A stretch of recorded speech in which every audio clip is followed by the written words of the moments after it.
I was saying what makes Hong Kong so different from the rest of the world. I chose this picture, even though the resolution is horrible, because to me that's what represents the Hong Kong job market the most. On this picture you have two sides. You have the crowd. You have millions of people. What makes yourself different? Nothing. Because there are so many people that even if you are the best, even if you are the smartest, even if you are the fastest, you always have someone next to you who will be better. Because in such a city like Hong Kong with so many talented people, you need to think about what makes you different. And that's the problem of the Hong Kong crowd. And the second thing is the upper part of the picture. All the signs and advertising. In Hong Kong, everything has been done already. You could think about a great idea, and 5 minutes later you say, oh, well, I've seen this on TV already, because it already exists, because there are so many smart people in Hong Kong that they already thought about it. So that's very difficult to make yourself different if you find a better idea than what already exists. So that's actually the topic of this chapter. How do you make yourself, don't try to be the best in one thing. Make sure that you master whatever you are doing. And after that, make sure that you bring yourself a lot of knowledge in different departments.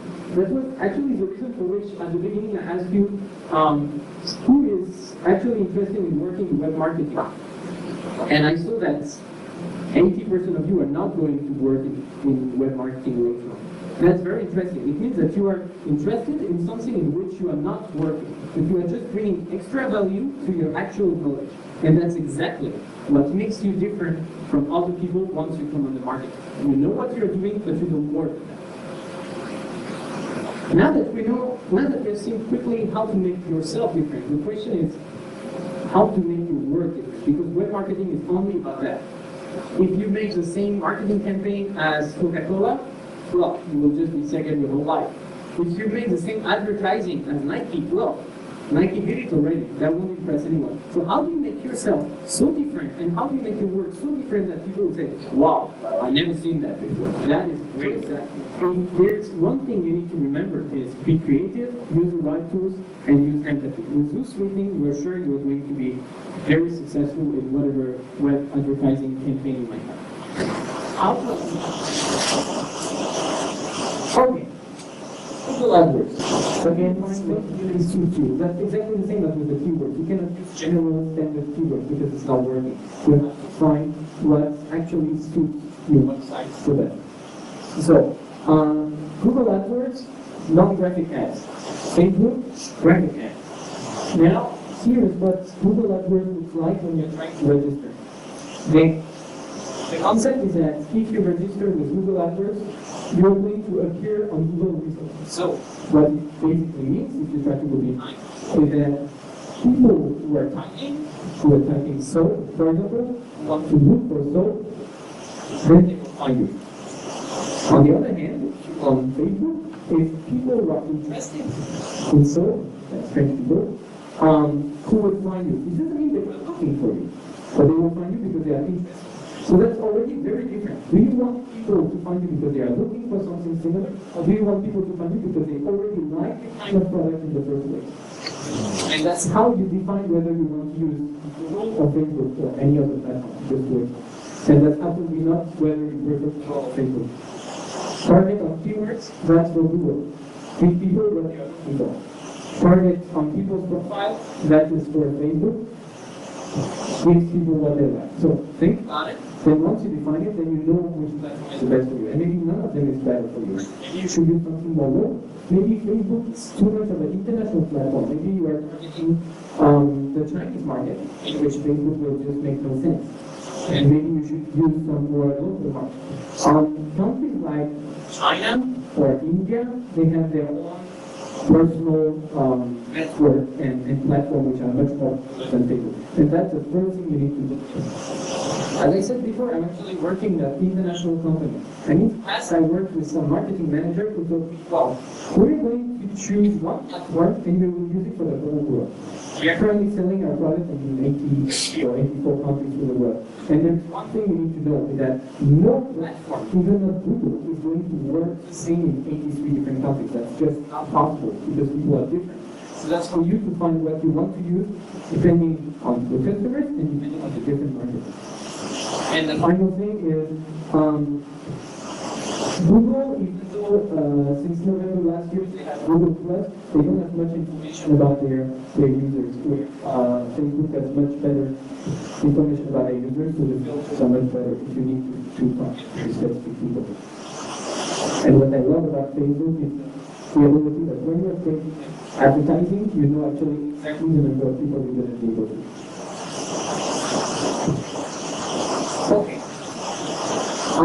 The new trend is to use social network and social media on Facebook because you have already 300 friends on Facebook. Your friends might not have the same interest as you. You need to find the right platform to share with the right people and to reach the largest target possible. That's the whole concept. Now, I actually created this stuff a few months ago, which might show some interest for you. You just have to choose what you're interested in, the target, the communication, source, content, popularity of sphere, and then it will tell you where those different media platforms are placed on the graph, so that you can actually target the right platform for your community. Why are you using social media? The good reasons are basically because you want to create a link with customers. If you create a Facebook page and you leave it there, and you don't reply to messages, then forget it. You're just hurting yourself. You're shooting yourself in the foot. Create a link with consumers means if you create any account on any social media, anything, so you're going to have to work, maybe not on a daily basis, but at least on a weekly basis on this page. Otherwise, it's going to hurt you more than that's going to help. Second reason is reach some niche market. There might be some people you would never ever reach if you don't use the right social media. Facebook is a bad example, but Vimeo or let's say LinkedIn is a perfect tool for people who are looking for, let's say, executives. How are you going to find executives in Hong Kong on the internet if you're not looking for specific platforms that they like to use? So that's the best way to reach some very niche market. Get feedback from the market. How do you know what people think about your product? Except by making surveys and spending money on customer service. That's a very cheap way to get quick feedbacks from your customers. If everyone is saying, this is crap, then most probably you should change something on your product. And the last good reason I could see is to offer special content. Social media is a way to give something you could not give otherwise. I don't know, maybe videos, maybe applications, whatever. But this is when you want to offer something you could not offer in the physical world, then maybe that's the right time for you. However, if you want to go on Facebook because it's trendy, then you are wasting your time. If you want to go because you think it reaches everyone, then you are just wasting your time again. And if you want to do this because competitors do it, then that's the biggest waste of time. You just try to copy others without making it better, making it suit your business on surveys. The best time is actually from 8 p.m. to 7 a.m. This is true for the main social platforms like Facebook. This is even more true for quick social platforms like Twitter. Think about this for a second. You are following 500 people, let's say 100 people on Twitter. Every 2 minutes you have a new scoop coming in. How are you going to ever see that Coca-Cola is posting something if Coca-Cola posts at 3 in the morning? Time you wake up, then you have already 500 new posts. Facebook is a bit different because you usually have less friends. But if your friends are posting a lot of pictures, how are you going to see that your favorite brand is posting something if you already have 200 views on top of it? So actually, people might think that as long as I post something, it's fine. That's absolutely not true. The time of the day you are going to post your news is extremely important. If you want people to find you, then you have to find them. It's actually not that bad. The best is 4 times a week. That's the best response rate you could get. That's very simple, very logical. Once a month, people don't remember you. Well, who is this guy? I receive a post, I don't even remember I subscribed to that stuff. More than 2 or 3 times a day, that's annoying. You want to unsubscribe because you receive too many posts on your page. So the best thing is 4 times a week. And actually, it has been proven that the best day to post something, analyze the results. That's all we have been talking about for, 45 minutes. It makes no sense if you don't analyze the results. So that's one tool. But that's just one. You have a million other tools. So this is Google Analytics. You have also CT, which is free, and many other tools on the internet. This is the whole concept about web advertising, web marketing in general. About marketing in general, actually. Whatever you do, if you're not able to tell what is the impact on your sales, what is the impact on your image, what is the impact on the number of customers you have, then you have been wasting your time. Now, let's try to think about this for a second. You work for a company and you are a marketing manager. You have been creating a worldwide TV campaign. It costs you $5 million. And what the CEO asked, well, this was a great campaign. Now, what is the result? Well, we didn't calculate. We don't know. But that was great. My friends loved it. Well, you're going to be fired. Because people, especially people above you, always want to know why you did this and what is the result. They are not interested in knowing if your TV advertising looks great. They want to know how much money you've been generating, how much new customers you got because of this TV advertising. That's exactly the same with internet. Even though you are going to use strategy which don't cost a penny, even though you are going to use strategy which don't cost much time or much money, whatever you do, what people want to know is what's the result. And even for yourself, if you create, let's say, a web advertising strategy.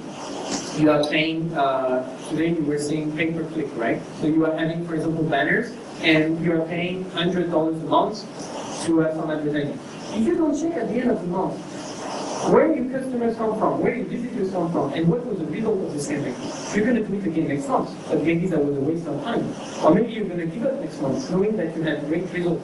So that's extremely important that at the end of the day, whatever strategy you are using, it's not always easy, but you always have some tools that can give you an idea of the results of your campaign. So if I take a quick example, so I would say banners. Let's say you put banners on Facebook. You will be able, with Google Analytics, to know this month how many visitors you got coming from this banner on Facebook.